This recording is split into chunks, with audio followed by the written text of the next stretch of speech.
Greetings, everyone. This is Payman Lorenzo, your host of the Lizwat podcast. Today, I have another good guest for you, my new good friend, Manuel from beautiful Vienna, Austria. We connected a few weeks ago on one of my favorite communities out there in the online, that is the Serving Circle. We had a great chat about 2 weeks ago, right in the middle of a storm here. Remember that?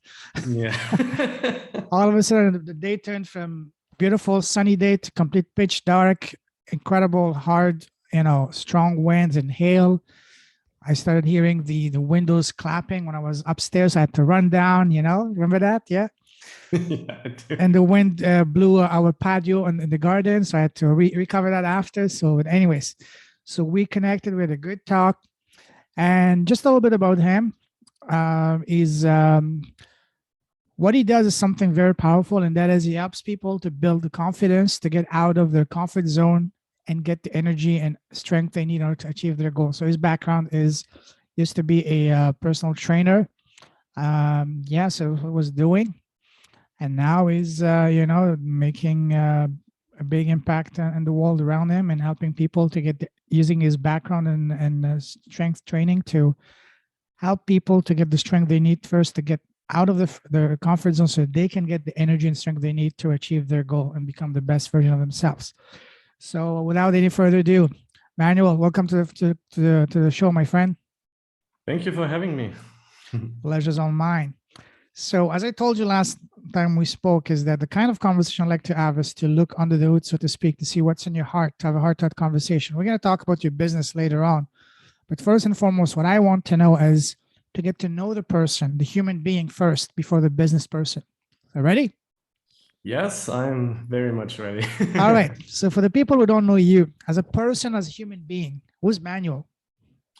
As you already said, I help people to get the confidence to get out of their comfort zone and obtain the energy and strength to achieve their goal.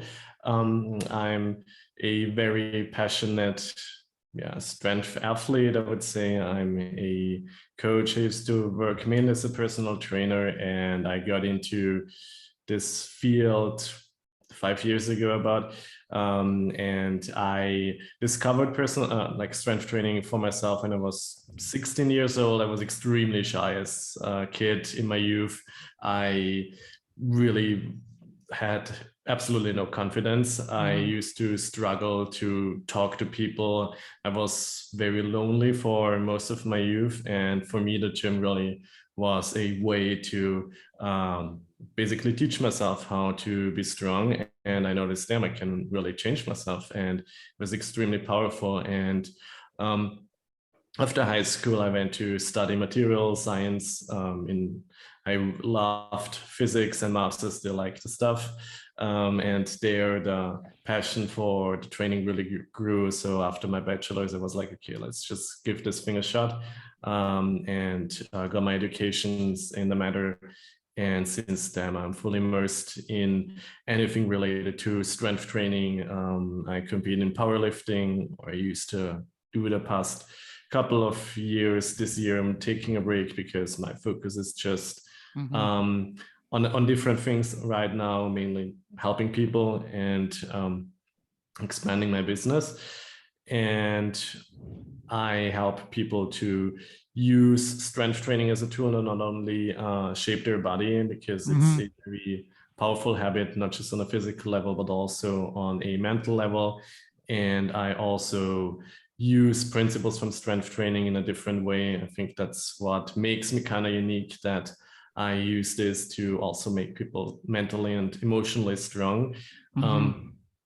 And yeah, that's basically awesome. We're going to explore that, unpack all that in a moment. But one thing that came to mind when listening to you, and also it's something I kept hearing for a long time, and that is for people that are hearing that saying, hey, you need to start working out, because when you work out, something magical happens. Not only you get better, stronger physically, but something even more powerful.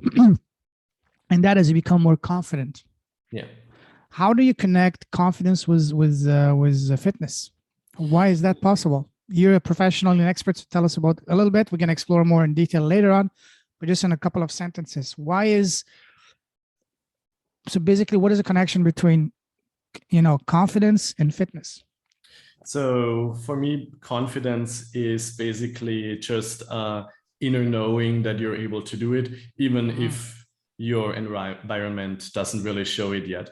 And what really happened for me when I went to the gym, for the first time, I really felt this power. Okay, I can do something. I saw that my body changed. I wasn't spending the entire day playing video games. I had a severe video game addiction in my youth. So this really allowed me to shape my body, and it changed a lot of habits for me. And people started to look at me differently, and they were like, damn, this guy is like changing something. And it really showed me, okay, I can make those changes happen. And I use this way of thinking whenever I am in front of a new obstacle. Like when I was starting my business, I had absolutely no clue on what I had to do. I was extremely naive. I was thinking, well, just do a couple posts and that's it, it's gonna go from there on, which we all know is not the case. But I kept going. And what really gave me the confidence was that I had this proof that I can change. I had this proof that I can build something, even if I'm not seeing it, even if other people might not be able to see it. And this is really one of the most powerful things that fitness and strength training can show you, next to the countless physical benefits that come with it. Beautiful. Thank you. We're going to explore that in a moment, but first, I'd like to start by asking you a series of rapid fire questions to get to know you even better. So first of all, tell us, what makes you happy as a person? What makes me happy is just gratitude about living a great life, spending time with my beautiful girlfriend, with my family, with my friends, hiking, or enjoying good food. Beautiful. What makes you smile? Basically, all of the same things. So I like comedy shows, also like cartoonish ones. Family Guy, I love my ass off. What's your favorite cartoon? Sorry? What's your favorite cartoon? Family Guy. Okay, good, South good. Park, yeah. Now let's take the happiness factor a couple of notches higher. What makes your heart come alive? What makes your soul set on fire in a good way? When I'm really able to help someone overcome obstacles. And for example, I have a client and she was coming to me for strength training. I helped her with that. And she also, again, started to really take chances in her career. She lost her fear of speaking in public. She lost her fear of showing up on presentations and things like that. And she really told me, damn, for the first time, I'm not only happy inside my body, but also on how I'm showing up to the external world. And this is really something I just love about the work I'm doing. Beautiful. Now, on the other side of the spectrum, what makes you sad and angry? Honestly, what makes me sad is when just like unnecessary bullshit that is going on in the world that divides people, such as Ukraine, Russia. The thing that was really hard for me and challenging for me to manage it and not just spiral down in negativity, because I don't serve anyone if I adhere to, or if I take on this negativity. I want to be the exact opposite. I want to connect people. I want to help people show up more powerful, and it's basically the opposite that's going on. That's what makes me really sad, I would say. Yeah, I'm with you on that, absolutely. Now, what scares you other than spiders? What scares me is honestly, as an entrepreneur, sometimes really like it's a two-sided. It can be scary to really know how to be a leader. It can be scary because you know that people are following you, and I think it's extremely important to be mindful to not mislead them in a direction that doesn't serve them. So this is something that can be scary for me at times, or just basically any animals that are poisonous. Yeah. Not just the spiders. I don't mind the spiders we have around here because they don't do anything. Okay, okay.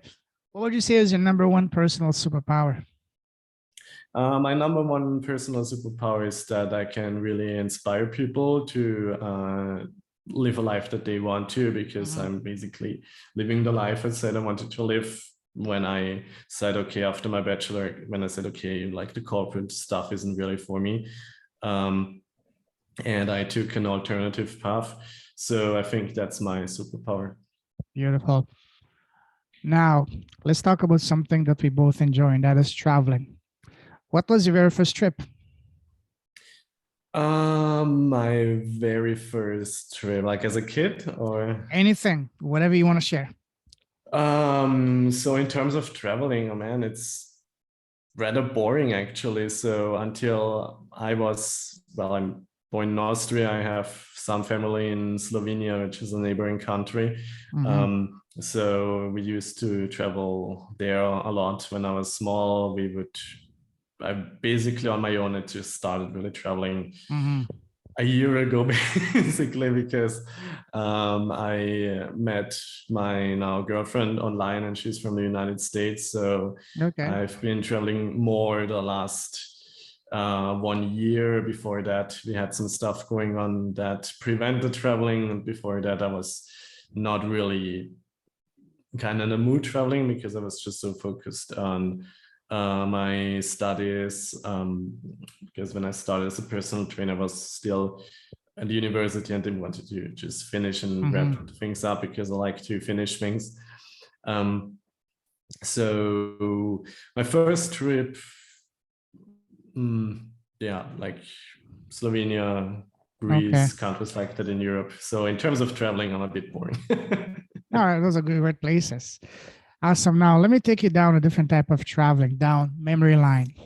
Go back to when you were a young boy growing up. You know, when we're kids, people around us, family, relatives, friends, teachers, always ask us, so, Manuel, what do you want to become when you grow up? What was your answer as a young boy? My answer was, as a young boy, there's different things. So I was extremely interested and curious about everything related to nature. So probably either an astronomer. So getting in astronomy, I was always fascinated by stars and planets, or probably like a marine biologist, because I love the sea and all the animals and stuff as a kid. So one of those. Yeah. Okay, awesome. What was your relationship growing up with school? Did you love school or did you hate school? Um, I hated school, because for me it was extremely challenging to be able to function in this very tight structure. So I never understood why I had to sit quiet for 4 hours, or why we had to sit outside when it was nice out there. Yes. I was extremely curious. I basically got my parents to teach me how to read when I was 4, I think. So when I was in kindergarten, I would read to the other kids. It's just quite Wow. funny. So it was really challenging for me Okay. to really not go crazy as a kid. And later on, when I got into puberty, I had challenges functioning in social environments. That was a big thing, which I really just learned to basically do like when I got like around 18, 19, 20. So school was challenging for me for sure. Okay. What was your favorite subject in school? Physics. Physics, as in, okay, the science? Okay. Okay. Yeah, the science, exactly. Good. Was there any subject you did not like at all in school? I was pretty bored by, like, when you have, I didn't mind learning languages for the sake of just being able to speak, but things like when you had to read some 17th or 18th century book and it's extremely boring, I used I'm with to you, really, I used to especially. really not like that. What else? I when it comes to history, I was interested in history, but I hated to just memorize all these numbers because Yes. like I don't care if it's 789 or 782. I don't care, but Yeah. that's apparently what it was all about. So I'm basically anything where you just have to really memorize things, yeah. not that I can't do that, but it's just really boring, I think. And um, in terms of school systems, it is also one of my big goals to change the educational Oh system. yes. It's just not a thing that really prepares you for the real world. Absolutely. It doesn't teach you anything that you need. It doesn't teach you about money, about self-confidence, Yeah, about negotiating, about being what it is to be actually be a man and things like yeah, that. exactly. Absolutely. I love that. Awesome. That could be the topic of a book, of a podcast, of Yeah, many for sure. wonderful conversations. Awesome. Now, what was your very first job? My first job was a summer job when I was 14. So my dad was working for the, I'm not really sure what the, basically like at the small town of the governing from a small town. And he got me like a job in terms of kind of like civil service, the Mhm. guys who pick up the trash and the maintain the hiking paths and things like that. So this was my first job. Do you remember how much you were making in your first job? I think I was making like 1,000 a month or something like that. 1,000 euros? Yeah, euros. That's not bad for a 14-year-old. You know what I No, mean? it wasn't bad. It was like I was really it was really good money I was making for that Mhm. age. It was just extremely new for me because I was doing physical labor, so I was just so tired because I was Mhm. just used to sitting around in school all the time. Yeah. Now, moving forward from the time you left school to now, how would you describe your path? Would you say your path was pretty much straightforward once you get into one line? You were set for life, or was it more like turns and twists and like a what do you call it? Like a just turns and twists like a roller coaster. I would say it was pretty straightforward until I got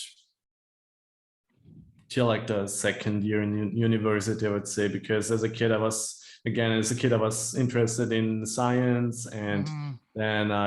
and this just continued. Like I still love reading about this stuff. I had like a couple hundred hours in terms of tutoring maths and science. Yeah. So because it's something I'm passionate about.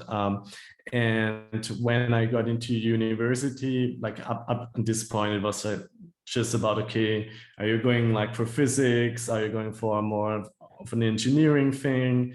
And I decided to go for material science, which kind of brings both worlds together, because you can, if you do your master's, you can do either research, you could go into a company as an engineer, you could go into management, more the business side of companies, things like that. So you got just a broad choice. Um, in the second year of studying, I enjoyed studying there a lot. So it was a really good university, and I'm grateful for having this opportunity. And when I was not walking, but working as an assistant worker, I just realized, okay, this whole corporate world, it's not really something that I fit in, because it's just the structures are like too tight, and Mhm. I don't like when things are too tight around me. I feel like suffocated. Exactly. Um, and when I was doing my strength coach education, I basically saw that, okay, there's actually people who make pretty decent money by just like training people and talking about sports. And back then, I didn't care about money. Like, was like, okay, if I can make like 2,000 a month, I'm just good to go. Um, and when I got into when I got more and more into lifting, and I just noticed, okay, shit, this is really something I enjoy doing a lot, and I could really imagine working as a trainer. So I got into that. And there's been this one event where like reactive training systems, which is Mhm. probably the number one worldwide in the Western world company when it comes to powerlifting and coaching. They went to a gym in Vienna. I've been there at the seminar, and they basically were living just what I wanted. They were able to travel, they had flexibility, they were making decent money, they were doing something they really enjoyed doing. I was like, okay, that's what I want to do, you know. So that's where I think it took a twist, because up to this point it was like, okay, yeah, he's just gonna do his degree, he's doing well, he can work as an engineer or something, or in research. And from there on, it took like a different terms, and I went into becoming a trainer, and this just evolved into what I'm currently building. Okay, awesome. Awesome. Thank you for sharing that. Now, you know, there's a saying that says, change your story, change your life. By story, I Yeah. mean what we tell ourselves in our head. So when you Manuel, you're at your lowest, how did you change your story to change your life? Did you do it to the help of friends, family, mentors, books? Tell us the process you used to change your story to change your life. Um, that's a good one. Like, I totally agree with the statement, changing your story, changing your life. And for me, again, the strength training was a big thing that allowed me to really change my story, because it just made me feel so powerful. And you know that if you get into powerlifting and you just see the progress, you lift 200 pounds, 300, 400, 500, Wow. and you just see, okay, I can really take a lot, because you're used to going hard in the gym, you know. So you know that you're able to take this, so you're not this fragile human little thing. And when it came to my business, and again, there's been times where my mental health was pretty poor, because I had those expectations to me, and it wasn't going the way I wanted, and it was just driving me nuts. And what really helped me, like in 2019, I was into personal development before that, but in 2019, I was just really falling down like the coaching rabbit hole. And what I was trying at this point was actually, I was thinking, okay, let's just get more coaches. And my expectations at this point was that they're going to fix me. And we all know that this isn't going to work, right? Like, you can't hire a coach and expect, okay, he's going to fix everything for you, especially mentally or also physically. Like, I can give you everything I know about strength training, I can't lift the weights for you. And it's the same thing mentally. And at some point, I really noticed, okay, this is just not working. And I noticed, okay, you just gotta continue doing what you've been doing in terms of your gym, in terms of the gym. And I knew that I can figure things out, because the first 3 years in the gym, I was making very poor progress, to be honest. I was hurting myself. I had back pain and knee pain as like a 17-year-old. Which is not supposed to happen if you're just a healthy 17-year-old guy. What really gave me a boost to that was when I joined the program of Jim Fortin. So some of you might be familiar with the guy. And it really showed me on how much of a victim I was when it came to business, because I had stories about, yeah, I'm just insecure, a socially awkward guy, and I just can't sell, and I can't talk to people, and that's just the way it is, you know. And I wasn't really aware of that, because it was new for me that I really had such stories about this, because the years prior was like crushing it in the gym and in my studies, and things were going great. And now I'm like in this completely new world of entrepreneurship, and like school is like the opposite of it. Like, you kind of gotta unlearn everything, you know, if you start your own business. And like having this awareness, and also learning how to manage your thinking, which is a big part in what I'm doing right now. Also just giving people tools on how to deal with that, because I feel like a lot of people are just, they operate as if they were like victims to their thoughts and emotions, and there's like nothing you can do about it, or nothing, you're like powerless. But that's far from the truth. If you are if you know what you're doing. And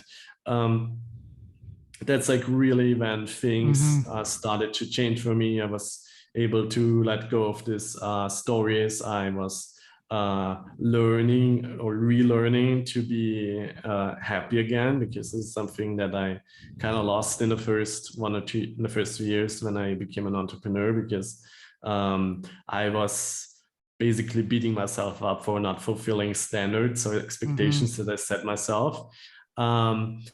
And just generally having a healthier relationship towards my goals Awesome. in my work. And this is, I think, how I changed that story.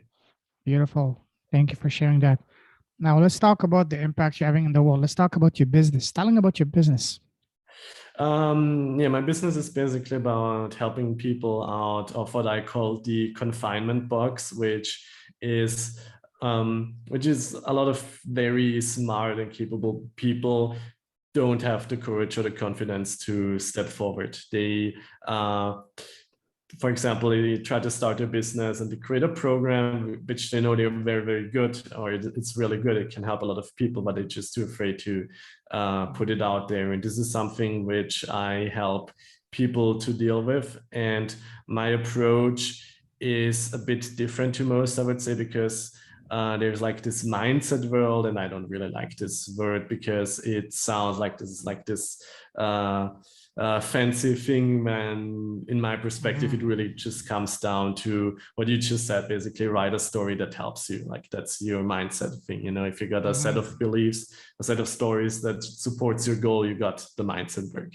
And I Beautiful. help people doing that part, but also use principles from strength training. So I show people how to really improve their energy levels without having to spend like 10 hours per week in the gym. Because I feel like if you have poor energy and you're already dealing with procrastination and things like that, if your energy is too low and if strength is too low, you will stay in this box. It will stay in this confinement box. And that's what I help people out of that, and also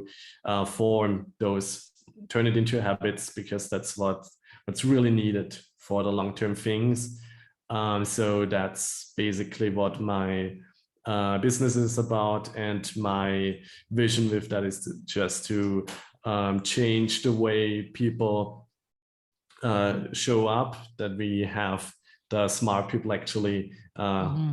being able to bring their expertise and their power to the world, so that Mm-hmm. we just thrive more as a society. And that's Beautiful. my impact, or what I'm working towards. Awesome.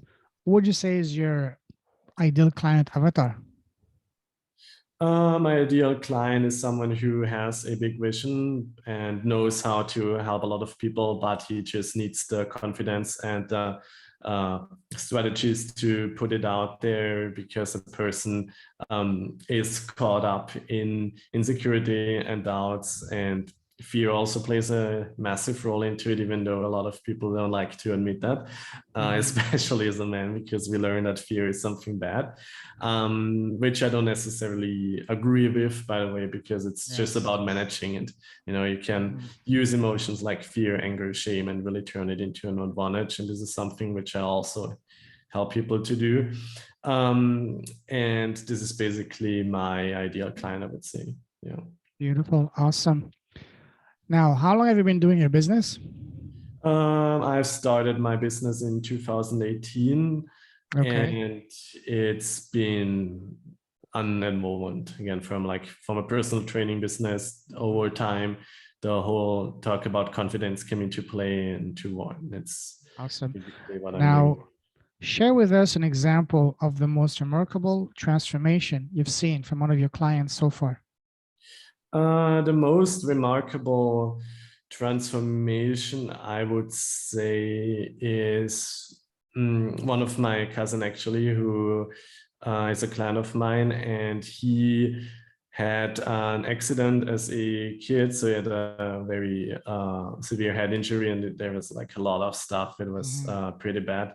And from this point on, like over time, grew up in his youth, he developed, like, I don't know the name of the condition. It's like where he's really having a hard time to just showing up. There's like perfectionism, and he used to not talk to people, and he used to just like hide in his space. He would just stay in his basement. There were like, his mom was talking with my mom that he was like going through forums and subreddits where it's about like suicide and things like that. Wow. And I helped him, and at some point he showed like interest in the gym, and my mom was like, hey, you want to train him? And I was like, yeah, sure. And I started working with him, and I feel like for him it's kind of similar to what I experienced when I was his age. Like, I think he's like 20 now. We started working together when he was 18. And it not only transformed his body, but like right now you can talk to him. Like, when you ask him about something about training, he would just won't stop talking. And that's really, for me, something which I really love to see on how powerful this can be. And I'm just like happy that I can make this kind of impact. Wow, that's amazing. How do you feel when you see someone going through your program and seeing the transformation? How does that make you feel as a person? For me, just it's a very for me, it's just a very satisfying feeling, because I see, okay, what I'm doing, like, I really have this ability to change, to make significant change in people's life. And that for me is just, it's a great joy for me to be able to contribute in a way like that. Absolutely. And yeah. Yeah, I love that. Now, what would you say is a cause that is very dear to your heart? Sorry, could you repeat it again? What's the What would cost? you say is a cause that you're very dear to your heart? Like a cause like helping and giving back to a cause, to a mission. For example, for me, is about providing education to kids that normally don't have access to it.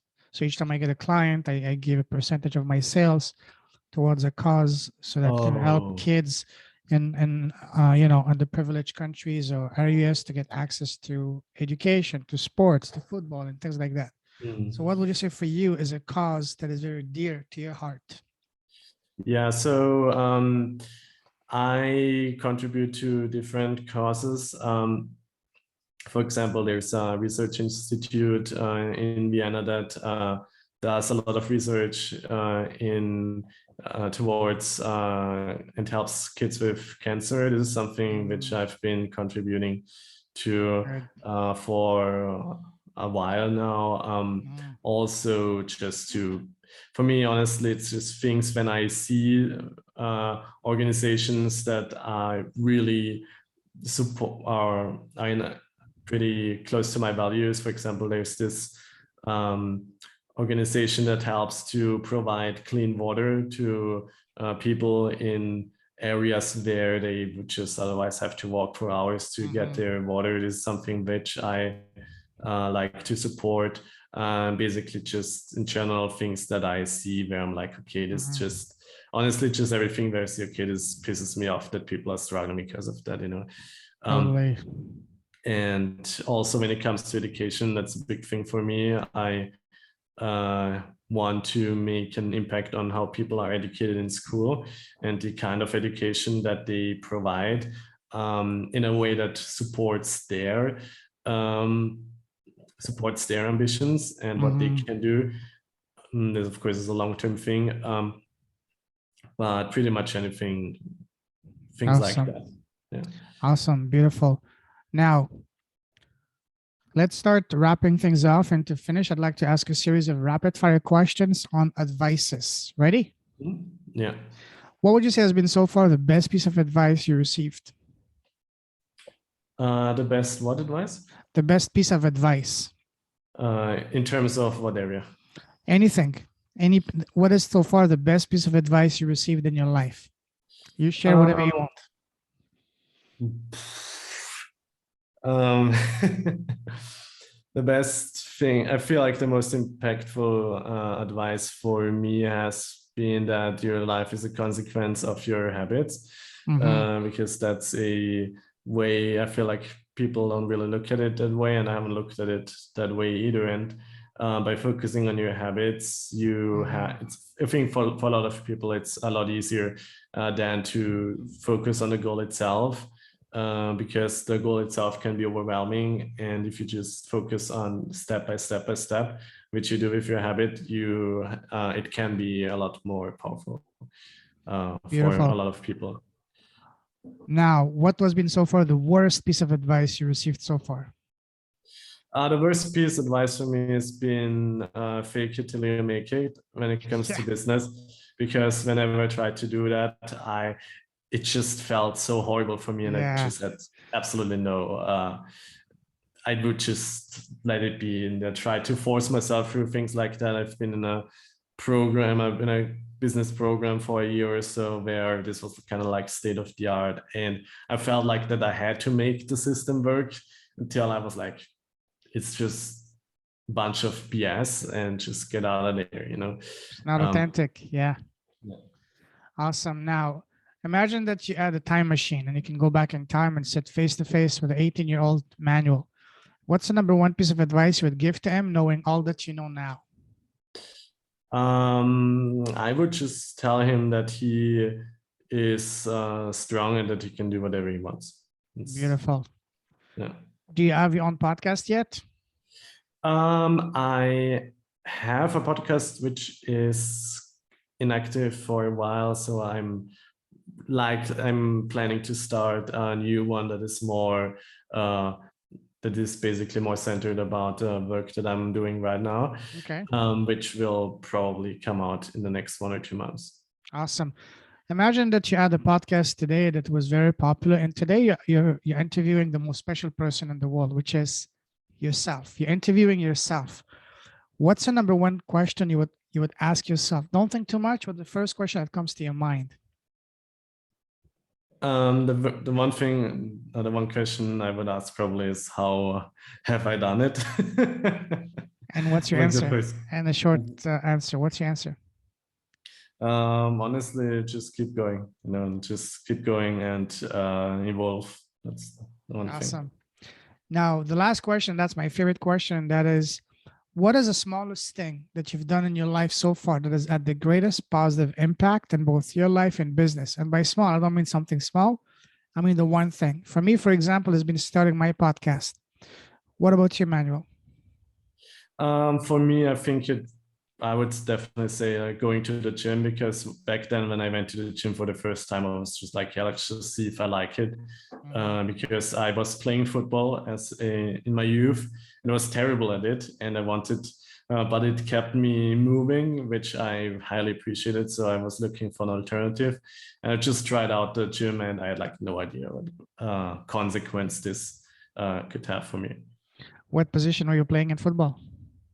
I was playing a right-wing midfielder or defender. Okay. What was your favorite player that My inspired favorite? you? Yeah. Back then when I would play, it was Zinedine Zidane. Oh, yes. Good choice. Good choice. Yeah. Awesome. Now, listen, Manuel, if someone now wants to connect with you, what's the best way to do so? So the easiest way to connect with me is via Instagram, just Manuel _ Kisilak, and Okay. I'm happy to connect with you. All right, I'll put that in the show notes now. Listen, Manuel, absolute pleasure talking to you. Keep shining your light. Thank you Keep for having me here. pleasure. Keep blessing the world with your presence, with the impact of everything you're doing. Stay safe, stay awesome. Have a wonderful day. God bless you, my friend. Take care. Bye-bye. Bye-bye. Ciao.